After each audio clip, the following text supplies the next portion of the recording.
The views expressed on this program are those of the commenters alone. They do not represent the views or opinions of Valley News Live, our parent company, or our advertisers. Welcome back to 630 Point of View. Joining me now is Senator Heidi Heitkamp. First of all, Senator, thank you for joining me today. Not a problem. Thanks for having me. Okay, you've been in town talking about several particular topics. We'll start with, you just got out of the Farm Bill meeting. You've got a big roadblock potentially in the way called sequestration. Talk to me a little bit about what type of roadblock that could be for you guys. Well, we're kind of on a dual path. We've got sequestration, which was a whole process that was put into effect last Congress. And what it basically says is if you can't get long-term solutions, there's going to be automatic across-the-board cuts.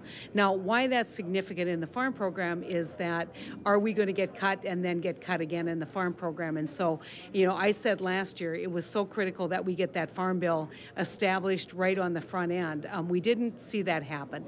And so now what we need to do is we need to take a look at what sequestration means for all of the programs that are essential for continuing our efforts in agriculture here in North Dakota, whether it's crop insurance or whether it's exports, whether it's dealing with the renewable fuel standards. How is all of that going to work, whether it's a sugar program, you name it.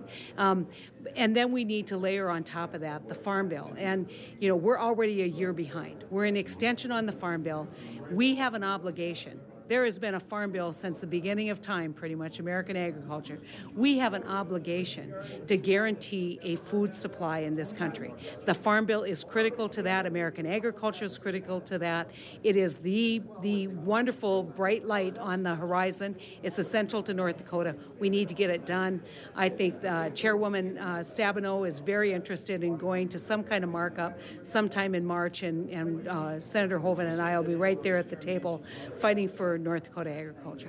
How difficult will it be for North Dakota farmers if this isn't passed, if it's held up for, say, another year or two? You know, I think the point that we make, and I think it's made very well in there, is that for a lot of the more established farmers, you know, they maybe can weather two cycles of this extension and have the kind of financial stability. But for our new farmers, for what we hope will be the new face of American agriculture and North Dakota agriculture, younger people coming back to agriculture, it's very difficult, you know, to go to the bank and say, I'm a 33-year-old guy, I want to take over the family farm, now give me $1 million for my inputs, without them having some guarantee, which is the backstop of the crop insurance program. So absolutely critical that we get this done. Plus, it's irresponsible for Congress not to do it and for this country not to have a farm bill. All right, switching gears here a little bit, you've also been touring the state talking about the Women Against Violence Act. Mm-hmm. Talk to me a little bit about the importance of that and why you're choosing to tour around the state for that. Oh, I think we've made such incredible strides in preventing violence and responding to violence, and it's wonderful to go around and sit down and listen to the collaboration and listen to the ideas about prevention. So this momentum that we have, where literally we've reduced the amount of family violence and domestic violence in this country about 50% since the passage of the Violence Against Women Act.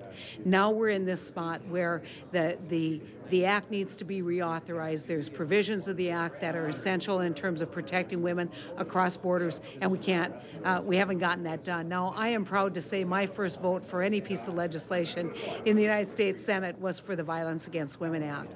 But I wanted to do the meetings not so much to get just an idea of how important the current programming is, but to ask people to kind of look up and say, how can we get that next 50%? How can we work together to prevent this from being in anyone's future? And we've had some very meaningful testimonials from people who grew up in violent homes and from people who were able to escape violence in their home because of the Violence Against Women Act. And I'm proud that I was part of that back in the 90s. We're going to continue to work on those efforts.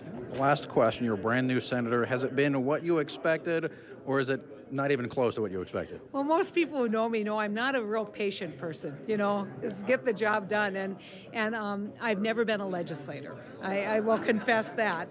And so there's been some adjustments in terms of how things move and how they're approached. And so my greatest challenge, I think, is making sure that every day we try and get something done. I told people that in 6 years, if we have a 5-year farm bill, and we've reauthorized another one if we have a situation where we have, in fact, a long-term energy policy and we have put ourselves on a path of fiscal responsibility. That'll be a good time. But I see time's a wasted, and I like getting things done, and so that's been a little frustrating. Well, thank you for joining us, and we'll be back with more 630 Point of View coming up right after this.